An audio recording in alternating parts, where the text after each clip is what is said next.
Welcome back. Live in Washington, D.C., I'm Ashleigh Banfield along with Chris Cuomo. We're just getting some breaking news from our colleague Barbara Starr at the Pentagon, who has told us now that the Secretary of the Navy, Ray Mabus, is ordering a full review, and I'm going to read this verbatim, of all physical security at the Navy and Marine Corps installations.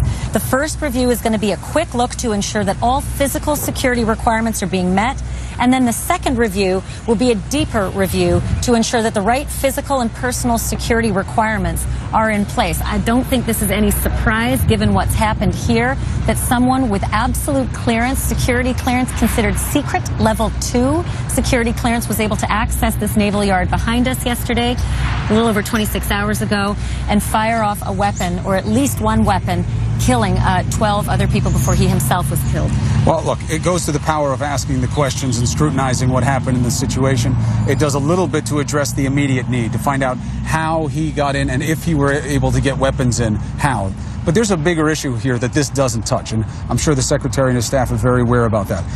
A lot of this vetting for clearance is done by private contractors. Right. They're going to have to figure out what the review is, what the checks are in place, if this is a money issue or not, if it's just about practice versus policy. That's the big concern that's been raised here in terms of what lessons can be learned. So this is a first step, but certainly not the final one. And as we're doing our analysis here, there is attention paid to the shooter because we need to learn about motivation and planning to protect against this in the future. And as much as we have to study who this was, we are getting some new photos of the Navy Yard killer, Aaron Alexis. We're going to put them up for you now.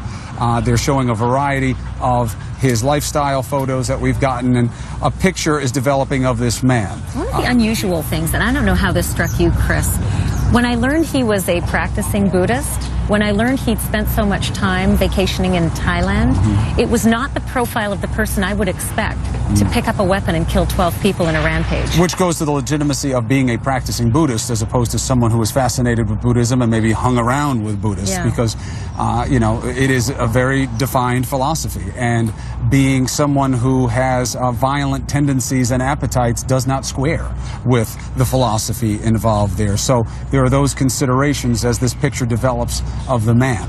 And we will continue to examine him because of his motivations and give our respect to the family as the number of those who were wounded and killed, the names come out, will show their respect. You know, and I think it bears mentioning that some of the people who have supplied these photos to CNN, friends of the shooter from Texas, from White Settlement, Texas, who owned a Thai restaurant and who described him as perfectly lovely and kind and quiet, but for the fact that he played violent video games, but for the fact that he complained about not getting paid, but for the fact that he complained about not getting access to mental health at the VA. Those were the only clues, perhaps, that they provided. Have put sugar in the gas tank of the woman who gave us these photos, Christy, whom we interviewed on New Day this morning.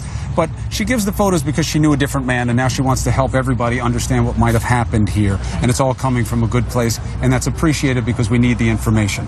Now,